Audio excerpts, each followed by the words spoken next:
साथियों नमस्कार। मैं धर्मेंद्र एक शाम देश के नाम के 40वें एपिसोड में ओएनजी से अहमदाबाद एवं एक शाम देश के नाम ग्रुप की ओर से आपका स्वागत अभिनंदन करता हूं। आज हमारा विषय कुछ लीक से अलग है और हमारी मेहमान वक्ता हैं शतायु की सीईओ सुश्री भावना छाबरिया जी। सुश्री भावना जी पिछले 10 वर्षों से शतायु के साथ अंगदान जागरूकता के लिए अथक रूप से कार्य कर रही हैं।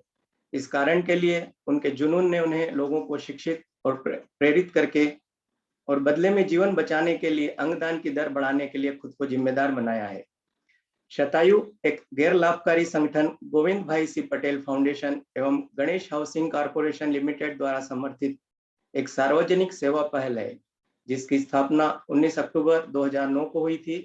इस संगठन ने अपनी स्थापना के बाद से सभी उपलब्ध माध्यमों के द्वारा भारत में अंगदान के बारे में जागरूकता बढ़ाने और जीवन के उपहार के प्रति लोगों की मानसिकता को व्यापक बनाने के दोहरे उद्देश्य के साथ इस अवधारणा के बारे में जागरूकता फैलाने के लिए खुद को समर्पित किया है। अंग और ऊतक दान एक मृत व्यक्ति के अंगों और ऊतकों को प्राप्त करने और जरूरतमंद लोगों के जीवन को बचाने या बढ़ाने के लिए उन्हें दूसरों में प्रत्यारोपित करने की प्रक्रिया है। एक ब्रेन डेड व्यक्ति से एक जोड़ी आंखें, एक जोड़ी किडनी, एक जोड़ी फेफड़े, हृदय, अग्नाशय और यकृत काटा जा सकता है एवं उससे 9 व्यक्तियों को एक नया जीवन मिल सकता है। वर्ष 2009 में अपनी स्थापना के बाद से शतायु ने दृश्य मीडिया, रैलियों, प्रदर्शनियों, वार्ताओं, क्लबों, कॉलेजों, स्कूल, कारपोरेट्स आदि में प्रस्तुतियों के माध्यम से प्रतिज्ञा फॉर्म और डोनर कार्ड आदि वितरित करके पूरे गुजरात राज्य में जन जागरूकता पैदा करने का कार्य किया है एवं लोगों को अंगदान के महत्व के बारे में बताया है।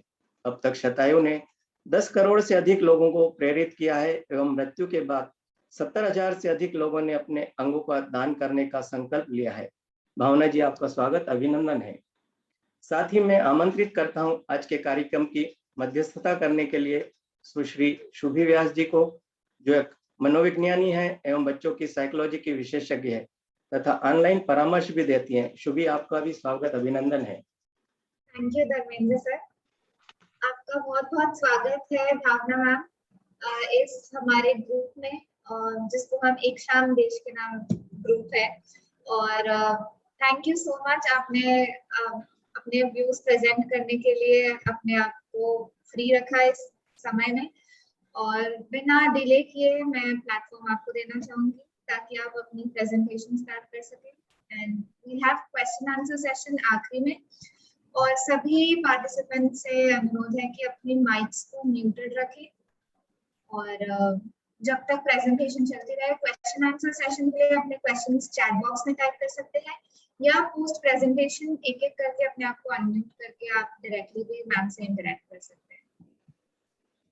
तो without any further delay, Bhavna ma'am please take care of it. Good evening, everyone. Thank you, Dharmendra sir. Thank you, Shubhi, for the wonderful introduction. मेरा नाम भावना छाबरिया है, मैं शतायु संस्था से हूँ। मैं आज आप सभी से अंगदान के बारे में बात करूंगी। आप सभी को बताऊंगी अंगदान क्या है, किन अंगों का दान हो सकता है, कौन सी स्थिति में ये दान हो सकता है, कैसे आप डोनर बन सकते हैं। एक छोटा सा प्रेजेंटेशन दूंगी जिसके बाद आप मुझसे सवाल पूछ सकते हैं। यूजुअली मैं अपना प्रेजेंटेशन एक छोटे से मूवी के साथ शुरू करती हूँ, जिसके बाद मैं आपको पूरा प्रोसीजर समझाऊंगी।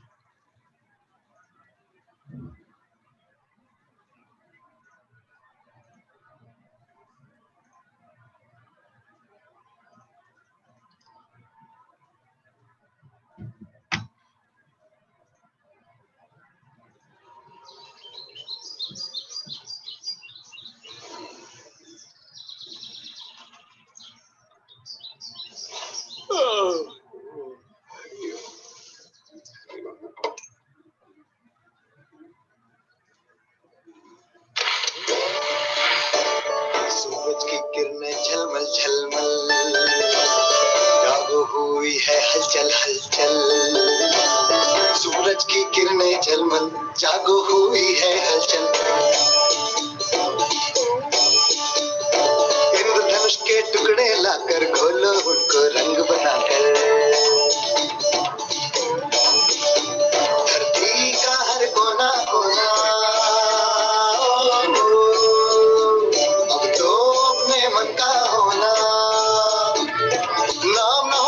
रंग ही पूछे, लाल हो दाढ़ी तो हरी हो मुझे। धूम धड़ाका हो छपर छपर हो, कोई न छूटे हर रंग इधर हो। धूम धड़ाका छपर छपर हो, कोई न छूटे हर रंग इधर हो।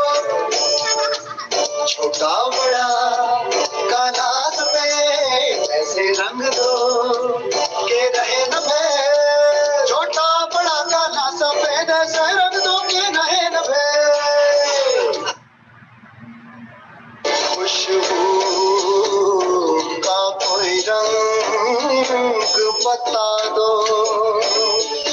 हवा के पंख में बांधो उड़ा दो। खुशबू का कोई रंग बता दो, हवा के पंख में बांधो उड़ा दो। धूम धड़ाका छबर छबर।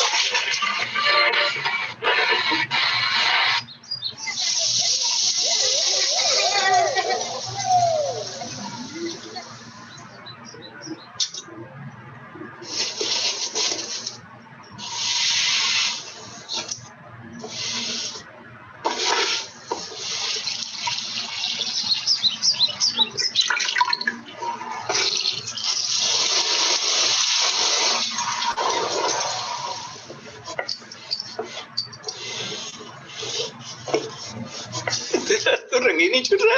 वार्डन काका, रंग कितने रंग के होते हैं? लाल, नीला, पीला, हरा। हरा कैसा होता है? अब कैसे बताऊं तुझे? इस फिल्म को देखने के बाद अनेकों लोगों ने नेत्रदान करने का निश्चय किया। अगर आप भी नेत्रदान करना चाहते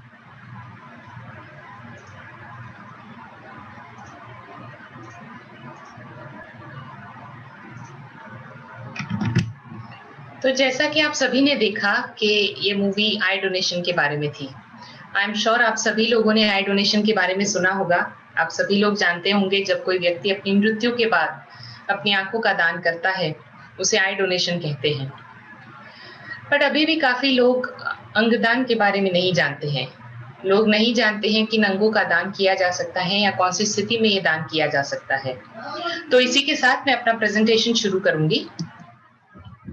मैं आप सभी को अपनी संस्था के बारे में कुछ बताना चाहूंगी, शतायु द गिफ्ट ऑफ लाइफ। शतायु जो नाम है वो एक संस्कृत आशीर्वाद शतायु भव से लिया गया है, जिसका मतलब है 100 साल जिए। हम शायद 100 साल ना जी पाए, लेकिन यदि हम अपने अंगों का दान करते हैं तो हम 100 साल या उससे भी अधिक जी सकते हैं दूसरों के जरिए। शतायु एक नॉन प्रॉफिट ऑर्गेनाइजेशन है जो कि एक पब्लिक सर्विस इनिशिएटिव है गोविंद भाई सी पटेल फाउंडेशन का और गणेश हाउसिंग कॉर्पोरेशन लिमिटेड द्वारा सपोर्टेड है। हमारी संस्था की जो फाउंडर हैं श्री दीपक पटेल जी, उनका हार्ट ट्रांसप्लांट हुआ था 2004 में। उन्हें अपना हार्ट ट्रांसप्लांट साउथ अफ्रीका में करवाना पड़ा था। इस हार्ट ट्रांसप्लांट के बाद उन्हें एक नया जीवन मिला और उन्होंने अपना ये नया जीवन अंगदान के प्रति जागरूकता फैलाने में समर्पित किया है। शतायु के दो मुख्य उद्देश्य हैं। पहला, लोगों को अंगदान के बारे में जागरूक करना, लोगों को एजुकेट करना ऑर्गन डोनेशन के बारे में, और दूसरा ऑर्गन डोनेशन का प्रोसीजर फैसिलिटेट करना। ऑर्गन डोनेशन के कुछ फैक्ट्स हैं जो मैं आप सभी को आज बताना चाहूंगी। इंडिया का ऑर्गन डोनेशन रेट सबसे कम है एट 0.26 पर मिलियन पॉपुलेशन। सबसे हाईएस्ट रेट है स्पेन का एट 35 पर मिलियन पॉपुलेशन। यानी स्पेन में हर 10 लाख लोगों पे 35 लोग ऐसे हैं जो अपने अंगों का दान करते हैं, और इंडिया में हर 10 लाख लोगों पे एक व्यक्ति भी ऐसा नहीं है जो अपने अंग दान करता है। तो आप देख सकते हैं कि इंडिया का ऑर्गन डोनेशन रेट कितना लो है as compare to other countries. 15 लोग हर रोज अपना जीवन गंवाते हैं क्योंकि ट्रांसप्लांटेबल ऑर्गन्स अवेलेबल नहीं है। लोग आगे नहीं आ रहे हैं अपने अंगों का दान करने के लिए, जिसके लिए 15 लोगों की हर रोज मृत्यु हो रही है। हर 18 मिनट में एक नया नाम ऐड होता है ट्रांसप्लांट वेटिंग लिस्ट में। जब किसी व्यक्ति को ट्रांसप्लांट की जरूरत होती है तो उसे अपना नाम हॉस्पिटल की वेटिंग लिस्ट में दर्ज करना पड़ता है। कहीं न कहीं हर 18 मिनट पे एक नया नाम ऐड होता है इस ट्रांसप्लांट वेटिंग लिस्ट में। तो आप इमेजिन कर सकते हैं कि कितने लोग हैं जो आज भी ट्रांसप्लांट की प्रतीक्षा कर रहे हैं। लाखों लोग हैं जिन्हें आज भी लाइफ सेविंग ट्रांसप्लांट की जरूरत है। अब जो लोग वेटिंग लिस्ट में अपना नाम दर्ज करते हैं, उन्हें 6 महीने से लेकर 4 साल तक का वेटिंग टाइम दिया जाता है। इमेजिन कीजिए फेल्ड ऑर्गन्स के साथ 4 साल जीना। जिन व्यक्तियों की किडनी फेल है और डायलिसिस पे है, वो शायद इतना लंबा समय निकाल पाए, लेकिन यदि किसी को हार्ट या लिवर की जरूरत है, वो अपना जीवन भी गंवा सकता है ऑर्गन की प्रतीक्षा करते करते। एक व्यक्ति अपने अंगों का दान करके 9 लोगों का जीवन बचा सकता है। हमारे अंदर इतनी शक्ति है कि हम अपनी मृत्यु के बाद भी 9 लोगों को जीवन दान दे सकते हैं, सिर्फ अंगदान का निर्णय लेकर। Need versus availability of organ donors in India annually. ये एक रफ पिक्चर है, अप्रोक्सीमेट नंबर्स हैं need versus availability of organs. हमें करीबन 2 लाख किडनीज की जरूरत पड़ती है हर साल, जिसके सामने अवेलेबिलिटी है सिर्फ 5000। करीबन 1 लाख लिवर की जरूरत पड़ती है, जिसके सामने सिर्फ 708 लोग डोनेट कर रहे हैं। 50,000 हार्ट की जरूरत पड़ती है, जिसके सामने डोनर्स हैं सिर्फ 339, और 1 लाख कॉर्नियास की जरूरत है, जिसके सामने डोनर्स हैं सिर्फ 25,000। तो आप देख सकते हैं कि कितना बड़ा गैप है डिमांड और सप्लाई में। डिमांड कितनी ज्यादा है, जरूरत कितनी ज्यादा है, और उसके सामने अवेलेबिलिटी कितनी कम है। ऑर्गन डोनेशन का करंट सिचुएशन यही है हमारे देश में। अंगदान क्या है? जब कोई व्यक्ति अपनी मृत्यु के बाद अपने अंगों का दान करता है, जिसका उपयोग किसी का जीवन बचाने के लिए प्रत्यारोपण में किया जाता है, उसे अंगदान कहते हैं। जो व्यक्ति अपने अंगों का दान करता है, उसे डोनर कहा जाता है, और जिस व्यक्ति को अंग मिलता है, उसे रेसिपिएंट कहा जाता है। हमारे शरीर में कई ऐसे अंग और कोश हैं जिनका हम दान कर सकते हैं। अंग जैसे कि heart, lungs, liver, kidneys, intestine, pancreas, और कोश यानी कि टिश्यूज जैसे कि कॉर्नियास यानी कि आंखें, veins, heart valves, bones, tendons, skin, ligaments etcetera. जब कोई व्यक्ति अपने अंग दान करता है तो वो 9 लोगों को नया जीवन दे सकता है, लेकिन यदि वे अपने कोश भी दान करता है तो 50 लोगों को नया जीवन मिल सकता है। हम अपनी मृत्यु के बाद भी 50 लोगों को नया जीवन दान दे सकते हैं अपने अंग और कोश दान करके। हम आजकल रिसाइकलिंग की बातें करते हैं। Organ donation is the best form of recycling. हम ना सिर्फ अपने अंग रिसाइकल करते हैं, बल्कि किसी को जीवन दान भी देते हैं। ट्रांसप्लांट के क्षेत्र में काफी मेडिकल एडवांसमेंट्स हुए हैं, जिसके कारण जिन अंगों का ट्रांसप्लांट हो सकता है उसकी लिस्ट बढ़ रही है। जैसे कि इंडिया में हमने 3 सक्सेसफुल डबल हैंड ट्रांसप्लांट्स किए हैं, और फॉरेन कंट्रीज में फुल फेस ट्रांसप्लांट भी होने लगा है। तो हैंड्स और फेस भी अभी ट्रांसप्लांट हो सकते हैं। Types of donation. 2 तरह के डोनेशन होते हैं, लिविंग डोनेशन और cadaver donation. I am sure आप सभी लोगों ने सुना होगा कि एक माता ने अपने पुत्र या पुत्री को किडनी डोनेट की, या फिर एक हस्बैंड ने अपनी वाइफ को किडनी डोनेट की। उसे लिविंग डोनेशन कहा जाता है। जब कोई व्यक्ति जीते जी अपने किसी एक अंग का दान करता है, उसे लिविंग डोनेशन कहा जाता है। हमारे शरीर में 2 किडनियां हैं और हम एक किडनी पर जीवित रह सकते हैं, इसलिए जीते जी हम एक किडनी का दान कर सकते हैं। लिवर का कुछ हिस्सा भी हम जीते जी दान कर सकते हैं, क्योंकि लिवर ही एक ऐसा ऑर्गन है जो रीग्रो होता है हमारी बॉडी में। हम पैनक्रियास का कुछ हिस्सा और लंग्स का कुछ हिस्सा भी जीते जी दान कर सकते हैं। इन अंगों का दान सिर्फ ब्लड रिलेटिव्स को ही किया जा सकता है, according to transplantation of human organs act 1994। Cadaver donation. मृत व्यक्ति को कैडावर कहा जाता है। जब कोई व्यक्ति मृत्यु के बाद अपने अंगों का दान करता है, उसे कैडावर डोनेशन कहते हैं। अब इतने लोगों की मृत्यु हर रोज होती है, उनमें से यदि 1% लोग भी अपने अंगों का दान करते हैं तो ऑर्गन शॉर्टेज काफी हद तक कम हो सकती है। पर ऐसा नहीं हो रहा है क्योंकि अंगों का दान सिर्फ और सिर्फ ब्रेन डेथ की स्थिति में ही मुमकिन है। टिश्यूज यानी कि कोश हम किसी भी तरह की मृत्यु में डोनेट कर सकते हैं, लेकिन अंग दान सिर्फ ब्रेन डेथ की स्थिति में ही मुमकिन है। अब ब्रेन डेथ क्या है? ब्रेन स्टेम डेथ एक इरिवर्सिबल सिचुएशन है जो कि severe accidental head injury, brain haemorrhage या ब्रेन स्ट्रोक के कारण होता है। इस अवस्था में ब्रेन के सभी हिस्से काम करना बंद कर देते हैं, जिसके कारण व्यक्ति की मृत्यु हो जाती है, पर उनके अंग कुछ समय तक काम करते हैं वेंटिलेटर की मदद से। यदि आप किसी ब्रेन डेड व्यक्ति को देखते हैं तो ऐसे व्यक्ति को आप हॉस्पिटल के आईसीयू में पाएंगे, वेंटिलेटर से कनेक्टेड। व्यक्ति की मृत्यु हो चुकी है लेकिन उनका दिल अभी भी धड़क रहा है, सांसें चल रही है, chest is rising and falling, pulse दिखाई दे रही है। तो इस स्थिति में क्योंकि अंग अभी भी काम कर रहे हैं, इसलिए उनका उपयोग ऑर्गन डोनेशन के लिए, ट्रांसप्लांट के लिए किया जा सकता है। वेंटिलेटर जो है वो सर्कुलेशन मेंटेन करता है ताकि अंगदान मुमकिन हो पाए। हर व्यक्ति जो वेंटिलेटर पे होता है वो अंगदान नहीं कर सकता है, लेकिन सिर्फ और सिर्फ ब्रेन डेड व्यक्ति जो वेंटिलेटर से कनेक्टेड है वही व्यक्ति अपने अंगों का दान कर सकता है। जिन लोगों की मृत्यु ब्रेन डेथ के कारण होती है वे अपने कोश भी दान कर सकते हैं।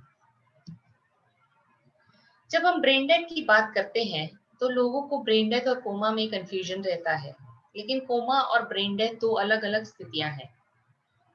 Coma is a state of deep unconsciousness, जबकि ब्रेन डेथ एक इरिवर्सिबल कंडीशन है। कोमा में ब्रेन जीवित होता है, काम करता है और कोमा में ब्रेन काम करता है और व्यक्ति जीवित होता है, जबकि ब्रेन डेथ में ब्रेन पूरी तरह काम करना बंद कर देता है और व्यक्ति की मृत्यु हो चुकी होती है। कोमा इसलिए होता है क्योंकि ब्रेन को किसी तरह की इंजरी हुई होती है, और brain death accidental head injury, haemorrhage या स्ट्रोक के कारण होता है। कोमा में रिकवरी के चांसेस होते हैं, व्यक्ति कोमा से बाहर आ भी सकता है, नहीं भी आ सकता, इसीलिए अंगदान कोमा की स्थिति में मुमकिन नहीं है। जबकि ब्रेन डेथ में रिकवरी के कोई चांसेस नहीं होते क्योंकि ये एक इरिवर्सिबल कंडीशन है, इसलिए अंगदान ब्रेन डेथ की स्थिति में मुमकिन है। अब हमने ये जाना कि किन अंगों का दान हो सकता है, कौन सी स्थिति में ये दान हो सकता है, पर इन अंगों को कभी निकाला जाए। ब्रेन डेथ डिटर्मिनेशन के बाद जितना जल्दी हो सके उतना जल्दी अंगों को निकाल दिया जाना चाहिए, जब तक सर्कुलेशन वेंटिलेटर की मदद से चल रहा है। बॉडी आर्टिफिशियली काम कर रही है वेंटिलेटर की मदद से, दवाइयों की मदद से, इसीलिए कभी भी कोलैप्स हो सकती है। इसलिए जितना जल्दी हो सके उतना जल्दी अंगों को निकाल दिया जाना चाहिए। उसी तरह अंगों का ट्रांसप्लांट भी जितना जल्दी हो सके उतना जल्दी कर देना चाहिए, क्योंकि अंगों को प्रिजर्व नहीं किया जा सकता। हमने आई बैंक के बारे में सुना है, blood bank, bone bank, skin bank के बारे में सुना है, बट ऑर्गन बैंक नहीं होती क्योंकि अंगों को प्रिजर्व नहीं किया जा सकता। किडनीज की यदि मैं बात करूं तो शरीर से निकाले जाने के बाद 48 घंटे में किडनी ट्रांसप्लांट हो जाना चाहिए। लिवर 12 घंटे के अंदर ट्रांसप्लांट हो जाना चाहिए और हार्ट और लंग्स 4 से 6 घंटे के अंदर ट्रांसप्लांट हो जानी चाहिए। आंखें मृत्यु के 6 घंटे के अंदर दान कर देनी चाहिए और अन्य कोश 12 से 24 घंटे के अंदर दान कर देनी चाहिए। तो ये एक टाइम पीरियड है जिसमें अंगदान और कोशदान हो जाना चाहिए। पास्ट में कई ऐसे वाक्य हुए हैं, कई ऐसे इंस्टेंसेस हुए हैं जहां अंगों को खरीदा और बेचा गया है, लोगों की किडनियां निकाल दी गई है। ऐसी चीजों को रोक लगाने के लिए गवर्नमेंट ने एक लॉ पास किया है जिसे transplantation of human organs act कहा जाता है, जो 1994 में पास हुआ था।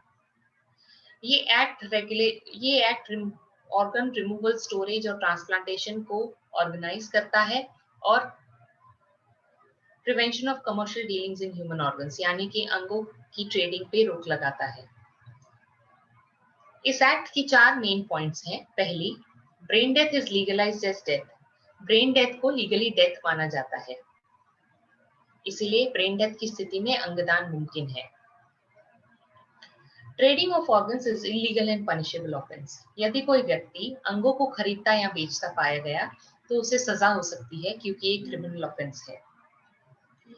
लिविंग डोनेशन सिर्फ ब्लड रिलेटिव्स में ही मुमकिन है। ब्लड रिलेटिव्स यानी mother, father, brother, sister, grandfather, grandmother, husband, wife, son, daughter. Husband and wife blood relatives नहीं होते, बट वो इमोशनली रिलेटेड होते हैं, इसीलिए लिविंग डोनेशन उनमें पॉसिबल है।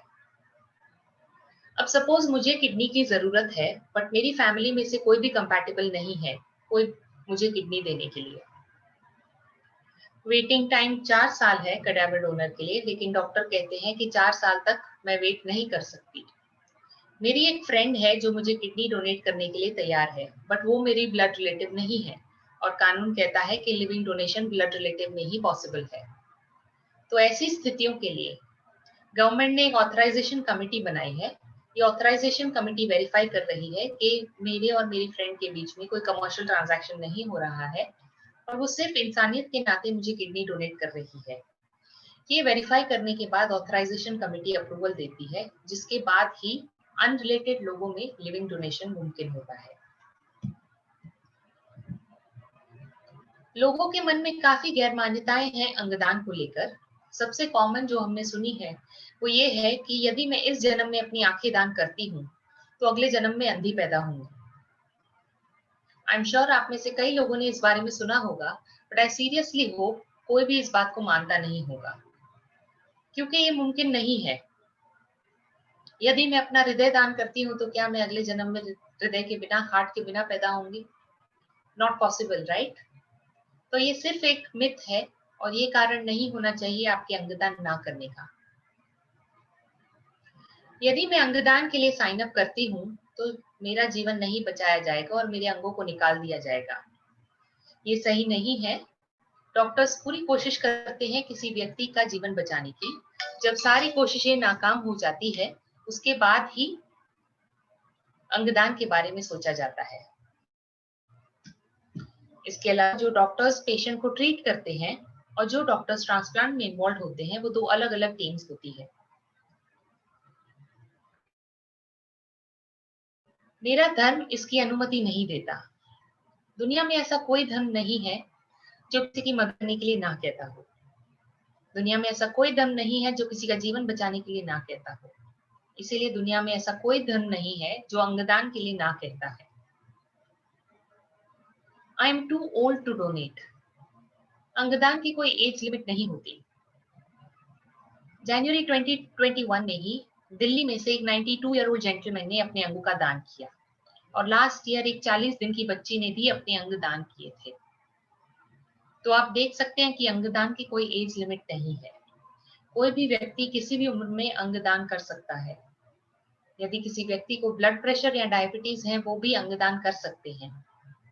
It all depends upon the medical condition at that point of time. उस समय आपकी मेडिकल कंडीशन क्या है उस पर डिपेंड करता है। यदि आपके अंग अच्छी तरह काम कर रहे हैं तो उनका उपयोग प्रत्यारोपण के लिए किया जा सकता है। यदि किसी व्यक्ति को कैंसर, HIV या हाल ही में कोरोना जैसी बीमारियां हैं तो उस स्थिति में अंगदान मुमकिन नहीं है। All my organs will be taken away even if I specify only one. ऐसा नहीं है। जिन अंगों के लिए फैमिली कंसेंट देती है, सिर्फ उन्हीं अंगों को निकाला जाता है। My body will be disfigured post death. अंगों को निकाले जाने के बाद बॉडी को सर्जिकली स्टिच करके रिस्पेक्टफुली फैमिली को रिटर्न किया जाता है। आई डोनेशन के बाद भी एक प्रॉपर बैंडेज रखा जाता है आंखों के ऊपर ताकि बॉडी डिसफिगर्ड ना लगे। My family will be charged for organ donation. Organ donation का कोई चार्ज नहीं होता। डोनर फैमिली को सिर्फ उसी प्रोसीजर या सर्जरी का चार्ज देना पड़ता है जो ऑर्गन डोनेशन से पहले किया गया है। सिमिलरली रेसिपिएंट को भी अंग फ्री ऑफ कॉस्ट मिलता है। उन्हें सिर्फ ट्रांसप्लांट सर्जरी का ही चार्ज देना पड़ता है। My organs will go only to the rich people. जब भी कोई डोनर ऑर्गन अवेलेबल होता है तो वो वेटिंग लिस्ट में प्रायोरिटी और कंपैटिबिलिटी के हिसाब से दिया जाता है। तो ऐसा नहीं है कि कोई व्यक्ति ज्यादा पैसे देकर वेटिंग लिस्ट स्किप कर देता है और उन्हें अंग पहले दिया जाता है। नहीं, डोनर ऑर्गन हमेशा वेटिंग लिस्ट के हिसाब से ही दिया जाता है। There can't be too many people needing organs. जैसा कि हमने शुरू की स्लाइड में देखा, हर 18 मिनट पे एक नया नाम ऐड होता है वेटिंग लिस्ट में। तो लाखों लोग हैं जो आज भी अंगदान की प्रतीक्षा कर रहे हैं। आप डोनर कैसे बन सकते हैं? यदि ये प्रेजेंटेशन सुनने के बाद आप प्रेरित हुए हैं अंगदान करने के लिए, तो मैं आप सभी से रिक्वेस्ट करूंगी कि आप हमारी वेबसाइट विजिट करें www.shatayu.org.in। इस वेबसाइट पे एक रजिस्ट्रेशन फॉर्म अवेलेबल है। ये रजिस्ट्रेशन फॉर्म यदि आप भरते हैं तो हम आपको एक डोनर कार्ड देते हैं जो इस तरह दिखता है। ये डोनर कार्ड आपको हमेशा अपने पास रखना है और सबसे जरूरी बात अपनी फैमिली से कम्युनिकेट करना है, उन्हें बताना है कि आप अपनी मृत्यु के बाद अपने अंगों का दान करना चाहते हैं। फैमिली से डिस्कस करना इसीलिए जरूरी है क्योंकि हमारे देश के कानून के हिसाब से फैमिली की रजामंदी जरूरी है at the time of donation. Besides, यदि फैमिली को आप पहले से ही बताते हैं तो उनके लिए उस समय निर्णय लेना आसान हो जाता है, वो आपकी आखिरी इच्छा भी पूर्ण कर सकते हैं। शतायु का रोल है अवेयरनेस क्रिएट करना, अंगदान का प्रोसीजर कोऑर्डिनेट करना और अंगदान फैसिलिटेट करना। ये ऑर्गन और टिश्यू डोनेशन का पूरा प्रोसेस है। ब्रीफ में मैं आपको बताना चाहूंगी। एक जनरल सर्जन या न्यूरोसर्जन आइडेंटिफाई करता है पोटेंशियल ब्रेन डेड पर्सन को आईसीयू में, जिसके बाद ट्रांसप्लांट कोऑर्डिनेटर्स को बताया जाता है। ये ट्रांसप्लांट कोऑर्डिनेटर्स फैमिली को काउंसिल करते हैं और उन्हें कहते हैं कि अंगदान किया जा सकता है। यदि फैमिली हाँ कहती है तो उनका कंसेंट डॉक्यूमेंट किया जाता है। एक्सीडेंटल केसेस में या मेडिको लीगल केसेस में नो ऑब्जेक्शन सर्टिफिकेट लिया जाता है पुलिस और फॉरेंसिक डिपार्टमेंट से, जिसके बाद ब्रेन डेड सर्टिफिकेशन कमेटी बनाई जाती है। ये committee series of test conduct करते हैं सर्वाइवल के कोई चांसेस हैं या नहीं ये देखने के लिए। ये टेस्ट 2 बार कंडक्ट किए जाते हैं, 6 घंटे के अंतर पर in case of an adult और 12 घंटे के अंतर पर in case of a child, जिसके बाद डोनर को ब्रेन डेड सर्टिफाई किया जाता है और लाइफ सपोर्ट पे मेंटेन किया जाता है। इसके बाद डोनर को ऑपरेशन थिएटर में शिफ्ट करके उनकी अंगों की जांच की जाती है। इसके साथ ही साथ वेटिंग लिस्ट में से हर अंग के लिए पहले 5 रेसिपिएंट को बुलाया जाता है और उनके सैंपल्स लिए जाते हैं। जो सबसे ज्यादा कंपैटिबल होता है उसे ही अंग दिया जाता है। ये शतायु की कुछ अवेयरनेस एक्टिविटीज हैं जो हमने पिछले सालों में की है। हमने एक ऑर्गन डोनेशन रन ऑर्गेनाइज किया था जो गुजरात में पहली बार हुआ था। करीबन 4000 लोगों ने इस रन में पार्टिसिपेट किया था। उन्होंने ना सिर्फ ये कॉज को सपोर्ट किया बट अंगदान का संकल्प लेने के लिए भी आगे आए। ये कुछ तस्वीरें हैं रन की। हम हॉस्पिटल्स के साथ भी काम करते हैं जहां hospital administrators, nursing staff, physicians, transplant surgeons को अवेयर करते हैं ऑर्गन डोनेशन के बारे में, क्योंकि ये लोग ब्रेन डेड डोनर्स के क्लोज फैमिली के क्लोज कांटेक्ट में होते हैं। यदि ये लोग ब्रेन डेड डोनर को पहचान सकते हैं तो उन्हें काउंसिल कर सकते हैं अंगदान करने के लिए। इसके अलावा हम हॉस्पिटल्स में ब्रोशर्स और पोस्टर्स भी रखते हैं ताकि ज्यादा से ज्यादा लोग प्रेरित हो पाए। ये कुछ हॉस्पिटल्स हैं जहां हमने अंगदान के लिए कैंपेन किए हैं। शतायु ने इंडिया की first comic book on organ donation भी लॉन्च की। हमने करीबन 1.5 लाख कॉपीज डिस्ट्रीब्यूट की है in various schools in Ahmedabad. हम स्कूल के स्टूडेंट्स को अंगदान के बारे में जागरूक करना चाहते थे, जिसके लिए हमने एक स्टोरी बनाई और उससे हमने ये कॉमिक बुक बनाई। इससे ना सिर्फ स्कूल स्टूडेंट्स अवेयर हुए बट उनके पेरेंट्स भी आगे आए अंगदान का संकल्प लेने। ये कुछ स्कूल्स हैं जहां हमने प्रोग्राम किए हैं। हम कॉलेजेस में भी एक्टिविटी करते हैं ताकि ज्यादा से ज्यादा लोग अवेयर हो पाए।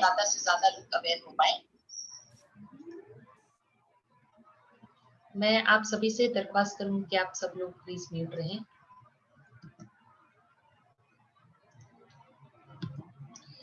शतायु को best NGO for organ donation awareness का अवार्ड भी मिल चुका है by the honourable chief minister Shri Vijay bhai Rupani at the Gujarat economic forum awards. Impact created by शतायु।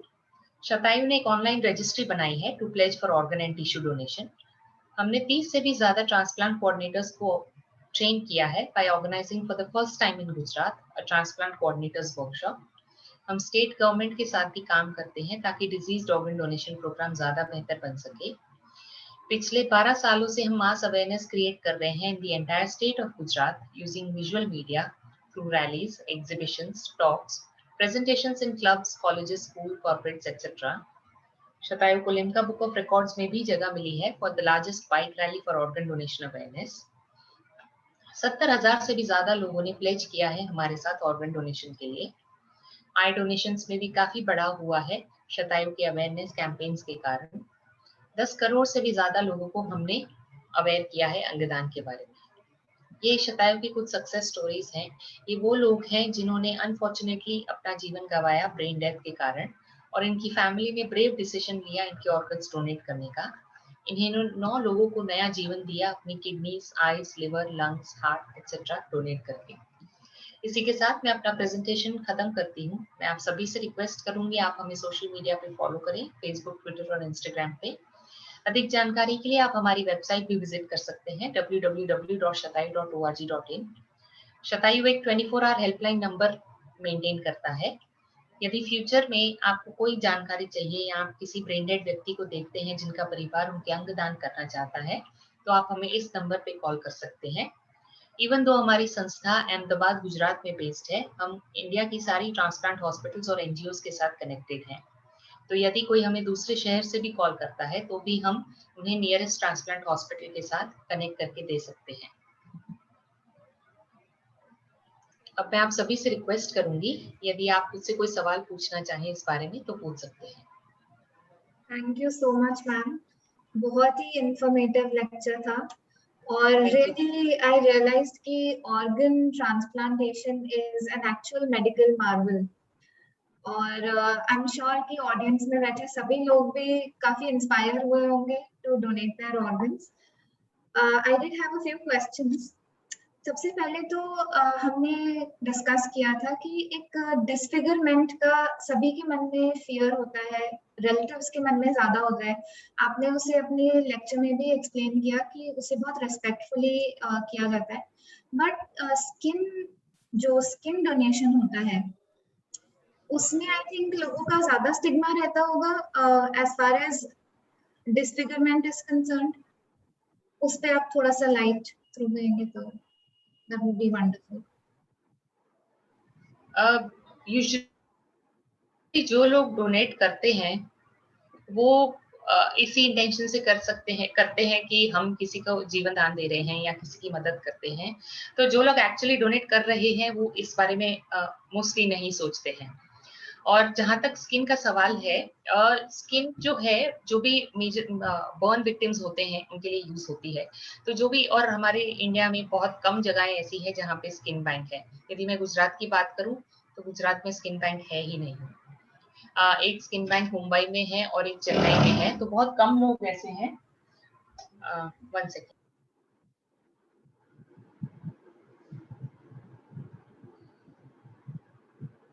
बहुत कम लोग ऐसे हैं जो इस बारे में सोचते हैं। तो स्किन डोनेशन एक्चुअली बहुत रेयर है, पहली बात। लेकिन जो लोग कन्विंस्ड होते हैं डोनेट करने के लिए वो फिर डिसफिगरमेंट के बारे में नहीं सोचते हैं, और प्रॉपर्ली बैंडेज करके बॉडी को रिटर्न किया जाता है तो फिर उसमें ज्यादा डिसफिगर नहीं लगता है। मतलब it is properly bandaged, the body is properly bandaged so that the body is not looking disfigured. Thank you so much. हमारे बीच में अरुण गुप्ता सर हैं, वो भी आपसे कुछ क्वेश्चन पूछना चाहते हैं। Sir please unmute yourself and ask the question. Madam, can you hear me? Yes sir. या मैडम, मेरा एक क्वेश्चन ये था कि कॉर्निया डोनेशन के केस में क्या जो लोग जिनका कैटरैक्ट या ग्लूकोमा से रिलेटेड अगर कोई ऑपरेशन हो चुका है तो वो लोग कॉर्निया डोनेट कर सकते हैं क्या? यस सर, कॉर्निया डोनेट हो सकता है, डिपेंडिंग अपॉन आपका कॉर्निया का उस समय क्या कंडीशन है। Cornea donation most of the times if it is in good condition it can be used for donation, otherwise it can also be used for educational and research purposes. तो cornea donation cataract के बाद भी हो सकता है। Okay. If it is in a good condition it will be used for transplantation, otherwise it is used for educational and research purposes, which again helps in saving lives. Okay. So Madam, yes, it is possible. या madam, जैसे मेरा case है और मैं high myopic हूँ since childhood and I am high myopic, तो क्या मैं एलिजिबल हूँ कॉर्निया डोनेशन के लिए? सर एक्चुअली मैं डॉक्टर नहीं हूँ तो इसमें मैं ज्यादा नहीं आपको इसका उत्तर दे पाऊंगी। May be doctor can guide you better, But the point is, even if your eyes are not used for transplantation, even if the cornea is not used for transplantation, it can be used for educational research purposes, which again helps in saving lives, because the students, the medical students and doctors learn from that only. So ultimately it is, end result is saving lives. So it is going to serve the purpose. But I think you can consult your doctor and he may be able to guide you better in your condition if it is possible or not. Okay. Thank you. Ma'am एक और question था Yes, कि briefly अगर if you can throw light on कौन सी conditions ऐसी होती हैं जिसमें कि आप ऑर्गन डोनेशन नहीं कर सकते हैं, कोई पर्टिकुलर डिसीज होता है जिसमें कि you can not sign up for organ donation? जैसा कि मैंने प्रेजेंटेशन के दौरान भी बताया, एड्स है, कैंसर है, और हाल ही में कोरोना चल रहा है, तो ऐसी कोई भी बीमारी जो रेसिपिएंट को भी पास ऑन की जा सकती है, तो उस केसेस में ऑर्गन डोनेशन मुमकिन नहीं होता है। कैंसर रेसिपिएंट को काफी बार हमारे जो सेशंस अटेंड करते हैं, कोई लोग ऐसे होते हैं जो कैंसर से रिकवर हो चुके हैं, वो उनका भी यही सवाल रहता है कि हमारी बॉडी अभी कैंसर फ्री है, तो क्या हम ऑर्गन डोनेशन कर सकते हैं या नहीं। Again, it all depends upon the medical condition at that point of time, because cancer mostly recur हो सकता है। Cancer might recur in somebody. एक बार कैंसर हुआ है तो कुछ समय बाद कैंसर वापस भी आ सकता है। So the doctor will decide at that point of time, अगर उस समय बॉडी कैंसर फ्री हो चुकी है पूरी तरह से, they might use the organ. But अगर किसी को कैंसर हुआ है and the person has died of brain death, या फिर किसी को कोई HIV है, एड्स है, कोरोना है, then of course organ donation will not be possible. या कोई ऐसी कंडीशन जिसके थ्रू जो बीमारी है वो रेसिपिएंट को भी पास ऑन की जा सकती है। Thank you so much ma'am. There was something more जो कि मुझे समझना था कि क्या इस दोनों organ donation for living patients उसमें और एजुकेशनल और रिसर्च पर्पसेस के लिए फुल बॉडी डोनेशन में कुछ डिफरेंस होता है? इसके लिए कुछ अलग प्रोसीजर्स होती हैं साइन अप के लिए?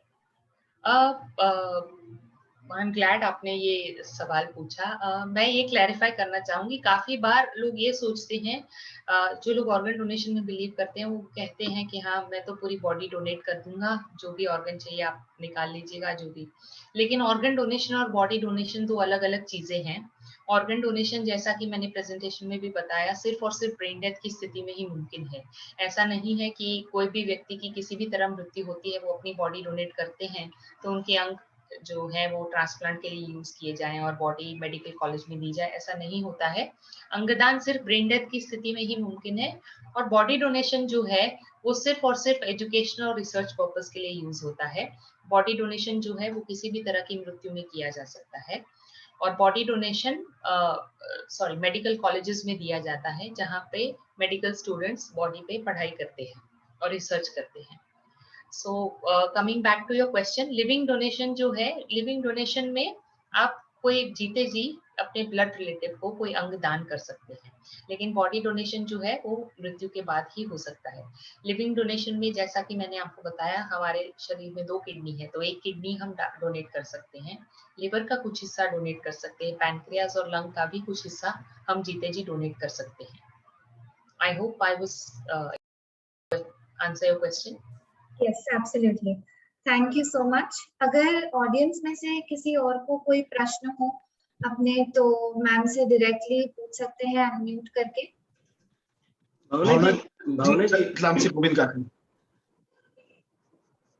भावना जी, यस प्लीज। ये आंखें तो हम मृत्यु के बाद भी डोनेट करते हैं ना? जी, आंखें किसी भी तरह की मृत्यु में, आंखों में से जो कॉर्निया है सिर्फ वही यूज होता है, तो किसी भी तरह की मृत्यु में आंखें दान की जा सकती है, लेकिन मृत्यु के होने के बाद 6 घंटे के अंदर आंखों का दान हो जाना चाहिए। यदि 6 घंटे के बाद किया जाता है तो उन आंखों का कोई उपयोग नहीं रहता। जी अच्छा, दूसरा एक ये था कि अभी जैसे कोरोना चल रहा है, तो इसमें क्या अभी फुल बॉडी मतलब डेथ के बाद बॉडी डोनेट हो रही है या नहीं हो रही है? सर बॉडी डोनेट हो रही है, बट यूजुअल केसेस में भी, कोरोना नहीं था तो भी इतनी बॉडीज मेडिकल कॉलेजेस के पास आती थी कि काफी बार हमें मना करना पड़ता था कि नहीं ले रहे हैं। हॉस्पिटल को मना करना पड़ता था, जिसके कारण फैमिली को बुरा भी लगता था, क्योंकि वो कहते थे कि हमारे लव्ड वन की आखिरी इच्छा थी कि बॉडी डोनेशन करना है, पर नहीं हो पाया। So they used to feel bad, उन्हें बुरा लगता था। बट मेडिकल कॉलेजेस में जितनी स्टोरेज कैपेसिटी है, उससे ज्यादा ही पेंडेमिक के भी पहले बॉडीज डोनेट हो रही थी। तो अभी के केस में अगर कोरोना फ्री है तो फिर ही बॉडी डोनेशन एक्सेप्ट कर रहे हैं, अदरवाइज बॉडीज नहीं ली जा रही है। वैसे भी जो लोग कोरोना से जिनकी मृत्यु हुई है, उनको हॉस्पिटल ही उनके अंतिम संस्कार कर देती है, काफी बार फैमिली को भी नहीं दी जाती है। तो मेडिकल कॉलेजेस में कोरोना वाली बॉडीज ऑफ कोर्स नहीं ली जाती, बट ऐसे ही किसी की डेथ होती है और वहां पे स्पेस है तो फिर लिया जा सकता है। मैं ये इसलिए पूछना चाह रहा हूँ कि मतलब जैसे कोरोना का अभी काफी जगह इलाज जो चल रहा है वो बराबर हो रहा है या नहीं हो रहा है, या उसके लिए जो दवाइयाँ उपलब्ध हैं वो बराबर हैं कि नहीं, तो उस पर रिसर्च की जा सकती है ना उस कोरोना पेशेंट के साथ, की या नहीं हो सकता है वो? सर वो जो कोरोना पेशेंट्स की जो रिसर्च है वो पूरा अलग ही फील्ड है, वो आई एम श्योर डॉक्टर्स कर ही रहे होंगे। लेकिन ये जो बॉडी डोनेशन की बात है वो मेडिकल कॉलेजेस में जो यूजुअल उसमें होता है, ये उसकी है। तो कोरोना के आई एम श्योर डॉक्टर्स कर रहे होंगे कोरोना पेशेंट्स पे भी research. Thank you. Bhavna ji, Ratlam से गोविंद काकानी। हाँ जी। मैं भी यहाँ ऑर्गन डोनेशन और उसमें मेडिकल कॉलेज से जुड़ा हुआ हूँ और देहदान में भी लगा हुआ हूँ। कोरोना के काल के अंदर मेडिकल कॉलेज में कोई भी देह नहीं ली गई, कारण उससे जो पहले की जो देह रखी हुई थी वो सब इन्फेक्टेड होने का डर था। दूसरा, मेडिकल कॉलेज में कॉलेजेस बंद थे और स्टूडेंट नहीं होने के कारण बॉडीज लेने का कोई मतलब नहीं था, इसलिए उन्होंने बॉडीज नहीं लिया। दूसरा, अपने देश के अंदर जो मतलब मैं एक चीज सबसे पहले परिवार का दे दूं बैकग्राउंड। 1989 में जब मेरे पिताजी एक्सपायर हुए थे तो मेरे जिया जी जो है वो आई स्पेशलिस्ट सिविल अस्पताल में थे। तो सबसे पहला 1989 में पिताजी की आंखें दान की, और जैसा आपने बोला बिल्कुल घर में वही हुआ कि हमारी जो बुआ है वो अड़ गई, बोले नहीं अगले जन्म में अंधे होंगे तो नहीं दे दिया, लेकिन उनको कमरे में बंद करके आई डोनेट करे। मेरे जिया जी ने उनकी आई लेकर इंदौर गीता मंदिर को भेजी थी। उसके बाद मदर की भेजी, बड़े भैया की भेजी, बड़ी सिस्टर की, 4 आई डोनेट मेरे परिवार से हुआ। और देहदान के इसमें अभी मेडिकल कॉलेज में रतलाम में अनेक बॉडियां हमने दे दी है। रतलाम में सरप्लस थी तो अन्य मेडिकल कॉलेज को रतलाम से शिफ्ट करी गई। डॉक्टर डीन संजय दीक्षित जी इंदौर में है, वो उनके मोटिवेशन से हमने ये बहुत अच्छा काम किया। अभी भी जो देहदान के बाद की बात जो आपने बताया ना, सबसे बड़ी दिक्कत है आई डोनेट तो हो जाती है, लेकिन आई बैंक इतने नहीं होने के कारण अपनी इच्छा पूरी नहीं हो पाती है, क्योंकि हाथ और ट्रांसप्लांट करना है, अब रतलाम से इंदौर भेजना है, उसमें लीगल इतने सारे वो है कि अब जो आई बैंक चल रही थी उनने सबने बंद कर दिया। मतलब रतलाम के आसपास अभी आई बैंक नहीं है, तो आप अपनी इच्छा होने के बाद भी आई डोनेट नहीं कर पाते, मन में दुख होता है।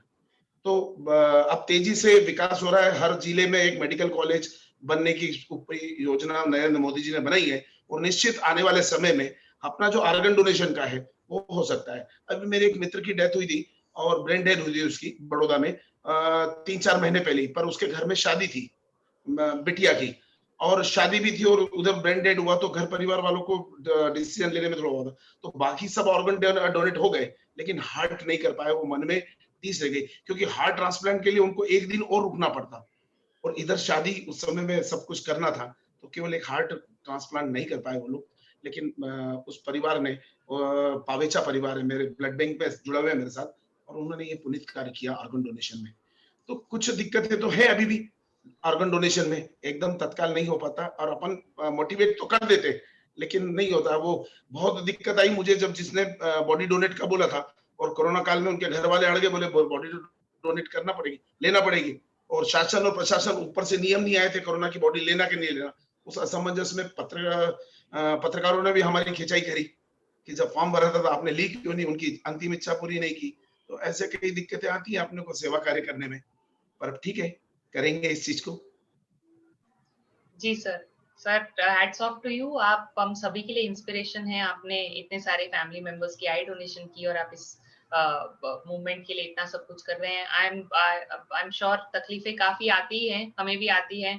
काफी टाइम परिवार वाले बहुत नाराज हो जाते हैं कि हमारे लव्ड वन की इच्छा थी, आखिरी इच्छा थी, फिर भी आप पूरा नहीं कर रहे, हमने फॉर्म भी भरा था। तब हमें उन्हें यही समझाना पड़ता है कि हम तो हॉस्पिटल नहीं है, हम डॉक्टर्स नहीं है, हॉस्पिटल में जगह ही नहीं है, तो वो कैसे लेंगे। काफी बार स्टोरेज की जगह नहीं होती। और आपने ये भी हाईलाइट किया कि कोरोना टाइम्स में बॉडीज नहीं एक्सेप्ट कर रहे हैं। फ्रैंकली स्पीकिंग, हमें पहले कॉल्स आते थे बॉडी डोनेशन के लिए, अब कॉल्स आना ही बंद हो गए हैं, क्योंकि कोरोना टाइम में कोई रिस्क लेना ही नहीं चाहता है, हॉस्पिटल के दर्शन करना ही नहीं चाहता है। सो हमें भी कॉल्स नहीं आ रहे हैं, और कॉलेजेस में से भी कोई फोन नहीं आया है कि उन्हें बॉडी की रिक्वायरमेंट है। सो हाँ, body donation, in fact organ donation भी काफी अफेक्ट हुआ है, काफी कम हो रहे हैं, ऑर्गन डोनेशन हो रहे हैं बट कम हो रहे हैं। भावना जी, लोगों की दुआओं के कारण एक बहुत बड़ा काम मैंने इस कोरोना काल में किया। 132 देशों में पूरी न्यूज भी गई थी। कोरोना काल में पूरे टाइम में मैं मेडिकल कॉलेज के सभी कोरोना वार्ड में प्रत्येक पेशेंट से पर डे मिलने जाता था, 4 से 6 घंटे उनके बीच में रहता था, और ऊपर वाले की दया थी कि कहीं कोरोना का कोई टच तक नहीं हुआ। तो ये एक दुआओं का असर होता है। जो कार्य आप कर रहे हैं उसके अंदर ये दुआएं भी मिलती है अपने को सहयोग करने के लिए।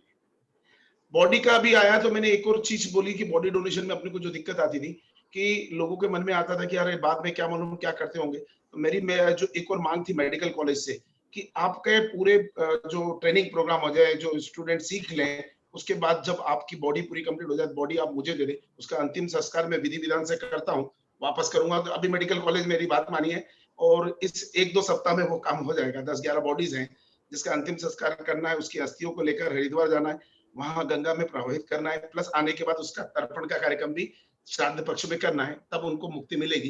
तो इससे भी देहदान के अंदर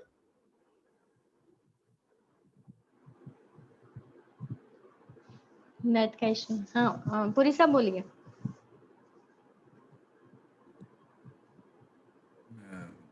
बहुत आपकी वार्ता कमाल की थी साहब, मैं बहुत प्रभावित हुआ आपने जो बातें बताई उससे। मैं एक आपसे क्वेश्चन पूछना चाहता हूँ। मैंने भी रिसेंटली न्यूज़ में पढ़ा था कि एक कंट्री ने अपने नागरिकों के लिए बॉडी या ऑर्गन डोनेशन कंपलसरी कर दिया है।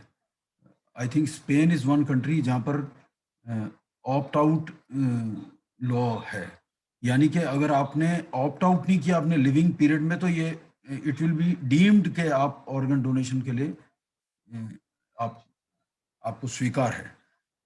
इंग्लैंड में भी, ब्रिटेन में उसके लिए काम चल रहा है। वो शायद 1-2-4 महीने में या 2020 में काफ़ी तेज मुहिम हो गई थी, वो भी ऑप्ट आउट रिजीम में आना चाहते हैं। क्या हमारे मुल्क में कुछ इस पे बात चल रही है कि हम भी अभी ऑप्ट इन रिजीम में है, क्या हम ऑप्ट आउट रिजीम में आ सकते हैं बॉडी डोनेशन के लिए? सर, ये ऑप्ट आउट जो है इसे प्रिज्यूम्ड कंसेंट लॉ कहा जाता है। Everybody is presumed to be an organ donor. अगर आपको नहीं करना है तो आपको ऑप्ट आउट करना है, right? That is why Spain is number 1 in the world as far as organ donation is concerned, क्योंकि स्पेन सबसे पहली कंट्री थी जिन्होंने ये लॉ, ऑप्ट आउट लॉ अपनाया था। जिसके बाद क्रोएशिया, फ्रांस, बेल्जियम, ये सभी देश हैं जिन्होंने ऑप्ट आउट के लिए ये लॉ को अडॉप्ट किया है। As far as India is concerned, I don't think we are anywhere near to this, because ये informed consent में भी इतने hurdles आ रहे हैं और यहाँ पे लोगों को इतने religious myths हैं। So I would definitely wish कि ऐसा कुछ हो पाए, but I cannot see in the near future also India having such a law. Maybe let's hope कि लोग इस cause का importance realize करें, and looking at the way other countries are progressing, maybe we should also opt for this. But I don't know, कोई बातें नहीं चल रही है ऐसी, कोई they are not even looking at in that direction. वो बातें तब तक नहीं चलेंगी मैडम जब तक जो आपके जैसी जो ऑर्गेनाइजेशंस है ना, वो इस बात के लिए एक मुहिम नहीं छेड़ेंगी। और आप सारे एमपीज को और लीडर्स को चिट्ठी लिखी है ना इस बारे में, शतायु लिखे, क्या 500-700 चिट्ठी तो लिखनी है, राष्ट्रपति को लिखिए। तो एटलीस्ट मैसेज एक बार देखिए, एक बार मुहिम चलेगी तो उसका असर आएगा। आप वेरियस डॉक्टर्स से कोई सिग्नेचर कैंपेन लें, उनके भी व्यूज उस पे लेके भेजें। जो नागरिक हैं, जो जागरूक नागरिक, जब तक वो आवाज नहीं उठाएंगे किसी भी चीज के लिए। एक कंट्री ने तो ये कर दिया कि वो ड्राइविंग लाइसेंस पे कंपलसरी हो गया ऑप्शन देना। आप ड्राइविंग लाइसेंस ही नहीं बनाते हैं, नहीं तो उसका वो in case of brain death और एक्सीडेंटल डेथ हम आपकी बॉडी को यूज करें कि नहीं करें, उसको ड्राइविंग लाइसेंस के टाइम पे ऑप्शन देना पड़ता है। तो कई बार क्या होता है, अपॉर्चुनिटीज भी हम नहीं देते हैं नागरिकों को। तो बहुत से लोग तो अनअवेयरनेस में अपना ऑप्शन भी नहीं देते हैं। मैं उसका आपको जीता जाता एग्जांपल देता हूँ। जयपुर में हम भी एक बहुत बड़ा एक एनजीओ रन करते हैं, जागृति के नाम से, आपने उसके बारे में सुना होगा। We are basically into the field of child education of slum children. But हमने उसमें एक एक्टिविटी साथ में ज्वाइन कर रखी, जो मैं आपको भी सुझाव देता हूँ। आप अगर अपने शतायु में उसको लाएंगे तो आपका आई डोनेशन कई परसेंटेज, कई गुना बढ़ जाएगा, मल्टीप्लाइंग फैक्टर आएगा। हमने उसको प्रैक्टिकली करके देखा है। हमने मोबाइल मॉर्चुरीज बना रखी है जी। आज की तारीख में जागृति के पास 18 से लेकर 20 मोबाइल मॉर्चुरीज हैं। सारे शहर को मालूम है, सारे शहर के शमशानों में हमारे उसके बैनर्स लगे हुए हैं। किसी की भी डेथ हो जाती है, पहले लोग बर्फ रखते थे, उसमें बॉडी को प्रिजर्व करते थे, रिलेटिव बाहर से आने हैं, कोई फॉरेन से बच्चे आने हैं, 2-2 3-3 दिन बॉडीज को रखना है। हमने मोबाइल मॉर्चुरी दे रखी है। Mobile mortuary free of cost है, गाड़ियां बना रखी है उसकी, वो देने जाती हैं, घर में चालू करके आते हैं। उसके साथ में वो जब वहां जाते हैं ना, तो हमारा एक कोऑर्डिनेटर जाता है जो उनको आई डोनेशन का फॉर्म देता है और उनको 2 या 3 मिनट में काउंसलिंग करता है। अगर उनको स्वीकार्य होता है तो वो हाँ कर देते हैं। अगर वो हाँ कर देते हैं तो इमीडिएटली आई बैंक उसकी कार्रवाई चालू कर देता है, जिससे कि डॉक्टर्स जाके 6 घंटे से पहले पहले कॉर्निया की कार्रवाई कर लेते हैं, जो भी निकालना होता है बॉडी में से निकाल लेते हैं। और वो यू विल बी सरप्राइज, इसका इफेक्ट ये आया है कि आज की तारीख में जहां जयपुर में 3 साल की वेटिंग लिस्ट थी for cornea transplant, the waiting list is 0 now. एक भी आदमी को कॉर्निया ट्रांसप्लांट के लिए जयपुर में वेट नहीं करना पड़ता है। ये उसका बहुत बड़ा इंपैक्ट आया। तो आप वो जो मोबाइल मॉर्चुरी है उसकी कीमत बहुत ज्यादा नहीं होती, 30-40 हजार रुपए की यूनिट होती है। वो रेफ्रिजरेटेड यूनिट होती है, आपने देखी होंगी, आपके शहर में भी शायद व्यवस्था होंगी। पर अगर आप या दूसरी ऑर्गेनाइजेशन को फ्री ऑफ कॉस्ट रन करते हैं, उस पर हमने बैनर्स भी लगा रखे हैं चारों तरफ, आई डोनेशन के लिए अपील भी करते हैं लोगों को, तो बहुत इंपैक्ट आता है। ये मेरा सुझाव है। जी sir, thank you very much, will definitely think about it. और जहां तक I was about to come to one of the points that you said, but I'm sorry, I forgot. Driving licence, yes.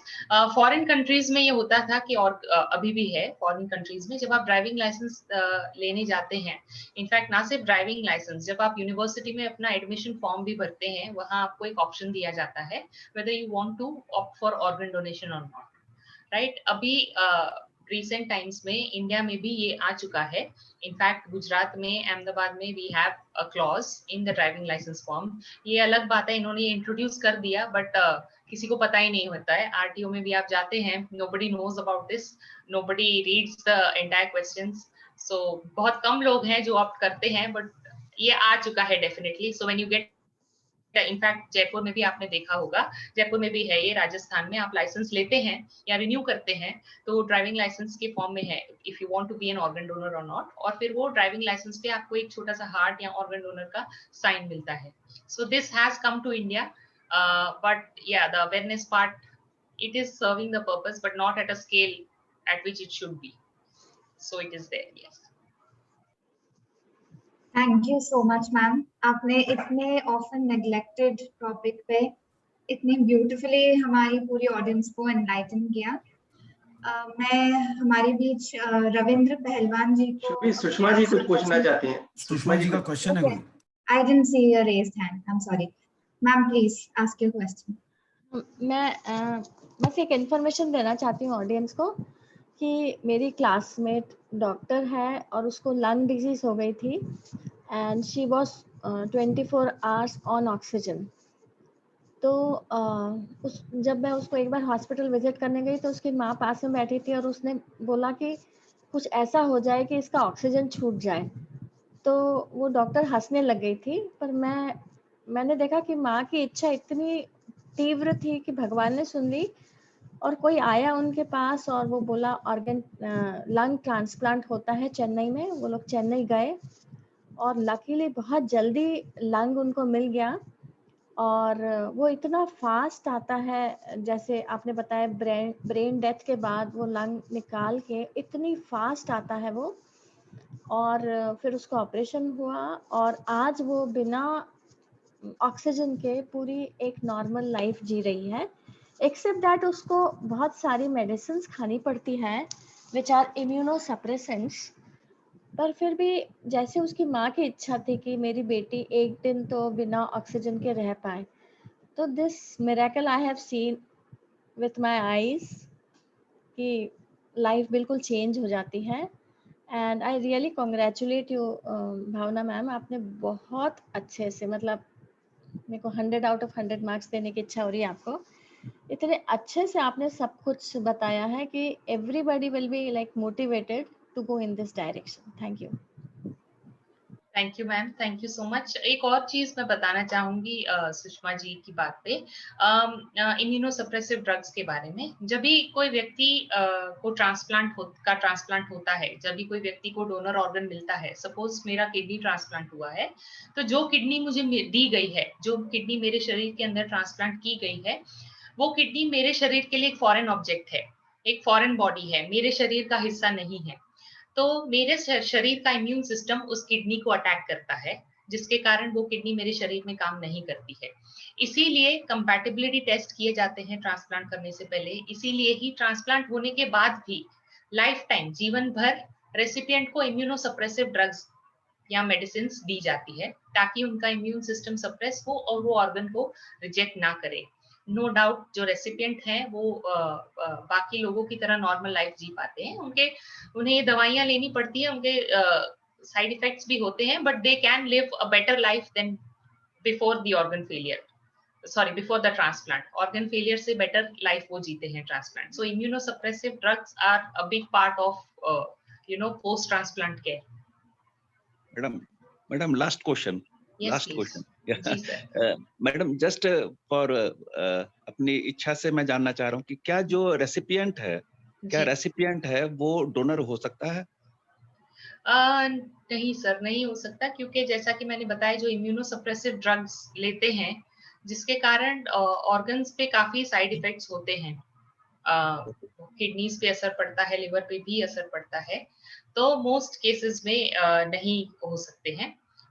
Again, it depends upon the medical condition at that point of time, but most cases में it is not possible। जो recipient है वो organ donor नहीं बन सकता है, और बहुत कम चांसेस होते हैं कि जो रेसिपिएंट है वो ब्रेन डेथ से ही उनकी डेथ हो, बट होती भी है तो there is a history of transplant, there is an ongoing medication that is going on, और काफी सारे ऐसी मेडिसिन हैं जो उन्हें रेगुलर बेस पे लेनी पड़ती है। So the organ quality is low compared to a normal person.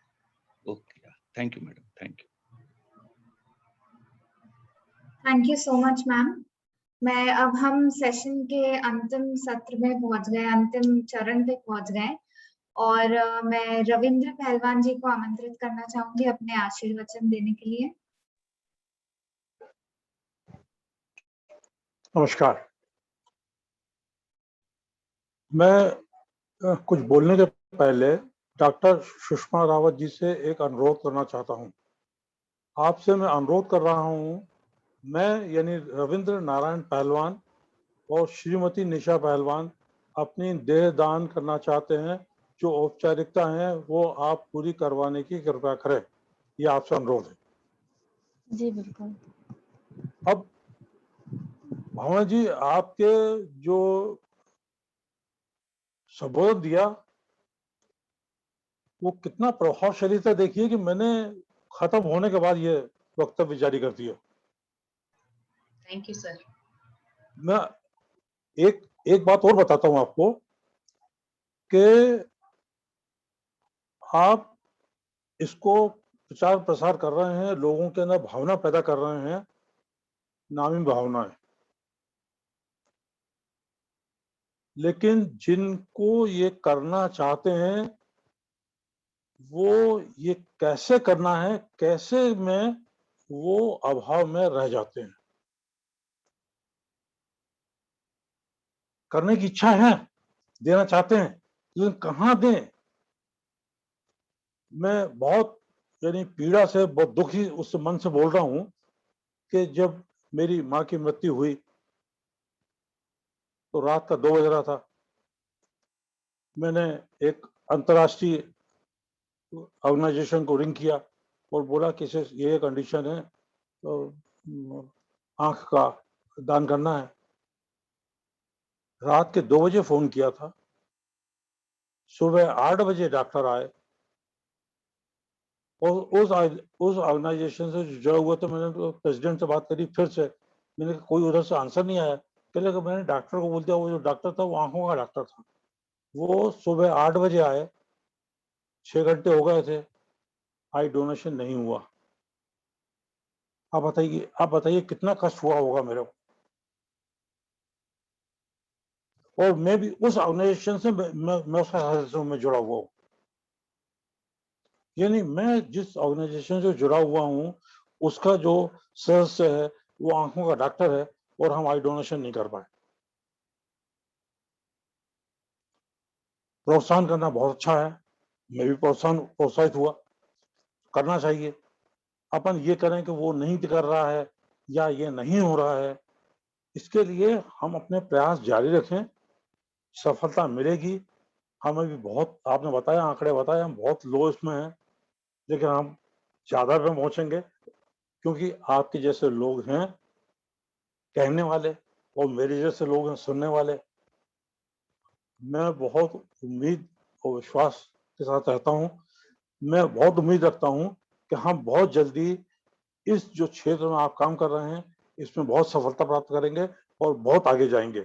मैं सुभी व्यास जी की भी प्रशंसा करता हूँ, आपकी तो प्रशंसा बहुत ज्यादा करता हूँ, हैं, और बहुत आशीर्वाद देता हूँ कि आपकी लंबी उम्र हो और इस तरह के आप काम करते रहें। ओम शांति। Thank you sir, thank you so much. Soni sir, मैं अब आपको आमंत्रित करती हूँ हमारे पूरे कार्यक्रम की एक छोटी सी समरी देने के लिए। Please unmute. सभी को बहुत बहुत नमस्कार। महती सभा हमारी, डॉक्टर भावना को मैं डॉक्टर इसलिए कह रहा हूँ कि वो डॉक्टर की तरह उन्होंने सारे जवाब दिए, और जो मेडिकल से संबंधित थे शायद करीब करीब वो उनके सारे जवाब भी उसमें आ गए, और अच्छा लगा है कि बहुत प्रिपेयर्ड हैं। प्रिपेयर्ड इसलिए हैं, मैं ये मानता हूँ, जो मैंने आपका पावर पॉइंट प्रेजेंटेशन देखा उससे लगता है कि आपने होमवर्क भी कितना किया है और ग्राउंड वर्क भी कितना किया है। तो बेहतरी इसमें इसलिए दिखाई दे रही कि आपने रियल वर्क किए हैं। मैं जहाँ तक समझ पाया कि आप जो भी आपने बताया उसमें जिस्ट मुझे ये लगता है कि आपने जो पॉइंट कवर किए कि एक व्यक्ति अपनी देहदान से 9 लोगों को लाइफ दे सकता है, क्योंकि उसके 9 ऐसे आर्गन हैं जो किसी और को, एक सिंगल आदमी 9 आदमी को दे सकता है। ये बड़ी अच्छी बात लगी। रिक्वायरमेंट और डोनर जो मौजूद हैं उनकी जो टोटल उसमें बड़ा गैप है, वो भी आपने जो बताया ये है। लेकिन इन सबके पीछे कहीं न कहीं सरकार भी एक जिम्मेदार है कि देने वाला तैयार है, और लेने के जहाँ पर स्टोरेज नहीं है या प्रिजर्वेशन नहीं है या सिक्योरिटी नहीं है। जैसे हमारे जो एक्टिव पार्टिसिपेंट है बहुत लवेट काकानी जी, उन्होंने आपको ग्राउंड रियलिटीज बता दी कि वास्तव में कहा क्या जा रहा है। आप तैयार करके ले गए और पता चला वहाँ एक्सेप्टर नहीं है कोई, और वो जो डोनर तो है पर उसको रखने वाला कोई नहीं है, और कई तरह के प्रोसीजर की जो है। तो इस गैप को फिल करने के लिए भी कुछ न कुछ आपको सोचना चाहिए, और ये सॉल्यूशन हमारे पुरी साहब ने आपको अच्छे से दे दिया है। उनका कहना ये है कि आपकी बात उन तक जो इसके रियली इम्प्लीमेंटर हैं और जो डिपार्टमेंट्स इसमें काम करते हैं उनको उनके कान बजाने पड़ेंगे आपको, तब जाके कहीं वो सुनेंगे। तो ये भी एक आपको संस्था इस बात के लिए भी सोचे। एक बात मैं बड़ी मैं विचित्र आपको बताऊं, विचित्र क्या है वो, मैं कहीं पढ़ रहा था इसको 4-5 दिन पहले। डॉक्टर मुरलीधर चांदनी वाला हैं जो वेद के जिन्होंने 3 वेद जो है उन्होंने उसका काव्य रूपांतरण कर दिया।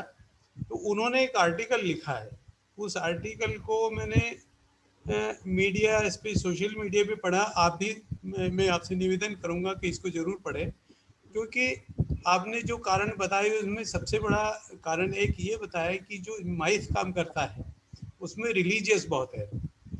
तो उनके इस आर्टिकल में है ऋषि दधीच का नाम आता है उसमें। उन्होंने ये प्रूव कर दिया है, ऐसा काफ़ी, वो डॉक्टर हैं PhD, और उन्होंने ये सब चीज़ें बहुत लिखी हैं।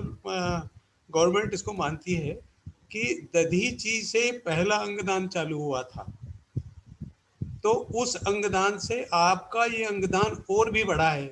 रीजन ये है कि वो अंगदान जो हुआ था वज्र बनाने के लिए हुआ था, और आप जो अंगदान कर रहे हैं वो मारने के लिए था और ये बचाने के लिए है। तो मैं आपके इस मुहिम को, इस मोमेंट को बहुत साधुवाद कहता हूँ अपनी तरफ से और अपने ग्रुप की तरफ से। ये एक चीज़ है। एक इंदौर में भी एक ऑर्गेनाइजेशन है, मेरी मुलाकात उनसे हुई थी, वो दादीच हैं, वो दधीची के वंशज हैं, इसलिए उन्होंने ये मुहिम चालू की थी, और मैं 7-8 साल पहले कहीं उनसे मिला था। तो इस प्रकार के कहने का मतलब इंदौर में तो एक है, और भी कहीं होंगे। तो रिक्वेस्ट ये है कि सब मिलकर के भी एक कोई कोऑर्डिनेशन अगर करें और अपनी बात गवर्नमेंट तक या वो डिपार्टमेंट की तरफ, जो हमारे पुरी साहब ने बताया कि आपका मूवमेंट अगर वैसा होगा तो निश्चित रूप से कोई बड़ा हल इसमें निकलने वाला है। बहुत बहुत आपको धन्यवाद, आपने बहुत अच्छा इसमें कवरेज दिया। सुबी जी को तो हम पहले से जानते हैं, उनको सुन चुके हैं, जो वेद और विज्ञान को साथ में लेके चलने वाली हैं, मैं उनको अलग से धन्यवाद और आभार कहता हूँ। सो काकानी साहब को मैं फिर से प्रणाम करता हूँ। मुरलीधर चांदनी वाला रतलाम के ही है हमारे। हाँ जी, हाँ जी, हाँ, मैं उनको बहुत अच्छे चिंतक, प्रखर चिंतक मित्र है मेरे। बहुत अच्छे राइटर है, बहुत अच्छे राइटर और बहुत चिंतक। मैं उनका फॉलोअर हूँ, इसलिए बहुत अच्छे उनकी बात में पढ़ता रहता हूँ। उनकी माँ घट्टी पीस रही है, आपने अगर ध्यान हो तो ऐसी कविताएं बहुत अच्छी, उनकी बहुत अच्छी, वेद पे बहुत अच्छा लिखते हैं। तो मैं इसको साधुवाद तो कहता हूँ, अपनी ओर से बहुत बहुत शुभकामनाएं देता हूँ। आपके आज के अचीवमेंट के लिए अलग से मैं धन्यवाद करता हूँ और आपको साधुवाद कहता हूँ। रविंद्र पहलवान साहब ने हमारे जो आज डोनेशन की घोषणा की, मतलब आपकी आवाज़ में, आपकी बात में और आपके कम्युनिकेशन में कितना बढ़िया वर है, उसके लिए ये आपका एक तरह से ये अप्रिसिएशन है। धन्यवाद, बहुत बहुत धन्यवाद। Thank you sir, thank you so much. तो जैसा कि रविंद्र पहलवान जी ने ऐसे स्वीपिंग डिक्लेरेशन कर दिया था कि वे ऑर्गन डोनेट करना चाहते हैं, ऐसे ही मेरे पास में मेरी मदर भी बैठी थी, वो भी मुझे बोल रही थी कि ये वेबसाइट कॉपी कर लेना, मैं भी रजिस्टर करूंगी इसके लिए। तो सिमिलरली मैं खुद के लिए भी रजिस्टर करना चाहूंगी। So thank you so much, आपने बहुत सारे लोगों को आज इंस्पायर किया इस चीज के लिए। फाइनली मैं पुरी सर को आमंत्रित करना चाहती हूँ ताकि वो वोट ऑफ थैंक्स दें और सेशन के एंड की तरफ हम आगे बढ़ें। Thank you.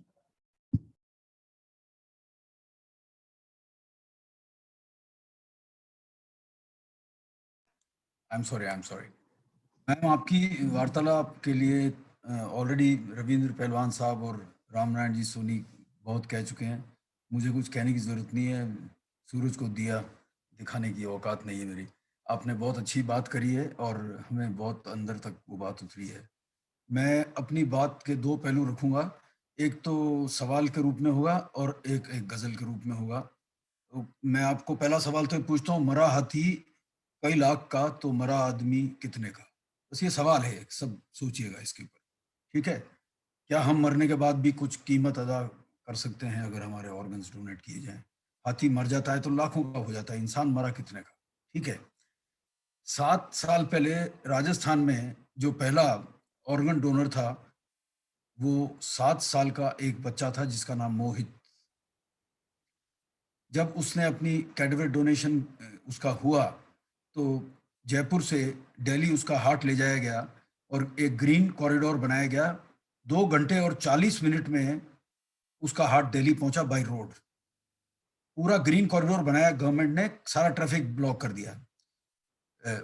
वो उसमें हमारी संस्था जागृति भी जुड़ी हुई थी। तो जब उसकी एक मीट हुई तो मैंने उस मौके पर मोहित को डेडिकेट करके एक गज़ल लिखी थी, वो आपको आज सुनाना चाहता हूँ।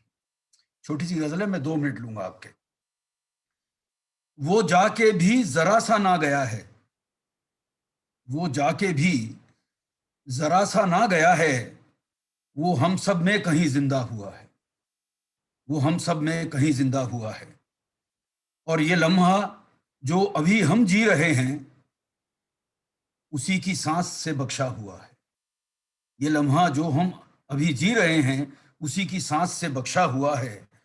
और वो तन को बांट कर रुखसत हुआ यूं, वो तन को बांट कर रुखसत हुआ यूं, बहुत सा कर्ज हम पर चढ़ गया है, बहुत सा कर्ज हम पर चढ़ गया है। अभी किसी ने कहा था ना, मैं अपने उनकी वो डोनेशन नहीं कर पाए, और क्या एक डोनर जो रिसिपिएंट डोनर बन सकता है क्या? तो इन्होंने, एक्सपर्ट ने राय दी कि नहीं बन सकता। मैं कहता हूं उसका बेटा तो बन सकता है, वो कर्ज तो उतारे किसी का, उसका बेटा बने डोनर, कोई हर्ज नहीं है उसमें। वो तन को बांट कर रुखसत हुआ यूं, बहुत सा कर्ज हम पर चढ़ गया है। और तेरे माँ बाप का यह हौसला तो कई बुझते दिए सुलगा गया है, कई बुझते दिए सुलगा गया है। और तेरी जानिब है हम सब सर झुकाते, तेरी जानिब है हम सब सर झुकाते, नई एक राह तू दिखला गया है, नई एक राह तू दिखला गया है। ये मोहित को हमने डेडिकेट करी थी, और वो ये रचना उसमें हमारी मैगजीन में छपी भी थी उसके नाम से। 7 साल का बच्चा था सिर्फ, उसके माँ बाप ने उसकी बॉडी डोनेट करी। तो मैडम, आपकी जो ये बातें हैं उनसे देखिए, 2-3 लोगों का तो दिया यहीं जल गया, जिन्होंने अभी तुरंत अपील करके कह दिया कि जिम्मेदारी डॉक्टर सुषमा पे डाल दी कि आपकी जिम्मेदारी अब। और वाकई में अब रविंद्र पहलवान जी मुक्त हो गए हैं, अब सारी जिम्मेदारी डॉक्टर सुषमा की है। इसी तरह से दोस्तों, इंदौर में कोई भी अपनी बॉडी डोनेशन करना चाहे, वो सुषमा जी पे अटैक कर दीजिए, सब एक साथ, सारी जिम्मेदारी इनके ऊपर डाल दीजिए। मैं इसलिए कह रहा हूं क्योंकि ये एक ऐसी शख्सियत हैं, इनके ऊपर अगर आपने जिम्मेदारी डाल दी तो आप आंखें बंद करके सो जाइए, वो काम 100% होगा। ये किसी बाय ऑल मीन्स उस काम में लग जाती हैं और उस काम को अंजाम करे बिना सांस नहीं लेती हैं। ये इनकी ऐसी शख्सियत है, और मैं बहुत उनका आदर करता हूं। और रविंद्र पहलवान साहब, आपको मैं चरण वंदन करना भूल गया, बात इतनी कर ली, उसके लिए क्षमा चाहता हूं सर, आपको चरण वंदन मेरा। और हमारी प्रथा है मैम के, हमारे जितने भी वक्ता आते हैं उनको हम धन्यवाद में सल्यूट करते हैं। तो मैम, हम सब आपके लिए ये सल्यूट पेश करते हैं। Thank you everyone, thank you very much. और हम धर्मेंद्र जी का विशेष धन्यवाद दे रहे हैं, थैंक यू मैडम, कि उन्होंने शतायु ऑर्गेनाइजेशन और भावना मैडम को हमारे बीच लाया। और ये मतलब पूरा श्रेय धर्मेंद्र जी के पास जाता है, वो इतने इंटरेस्ट से A to Z, सर मेरे से भी ज्यादा सिंसियर धर्मेंद्र जी हैं। A to Z सारा काम बहुत अच्छे से संभालते हैं हमारी संस्था का। Hats off to him. Yes, yes. चलो, everybody good night then. Thank you Bhavna ma'am. Thank you Bhavna ji. Thank you everyone, good night. Good night. Thank you so much. Thank you Bhavna ji. Good night madam, good night. Good night.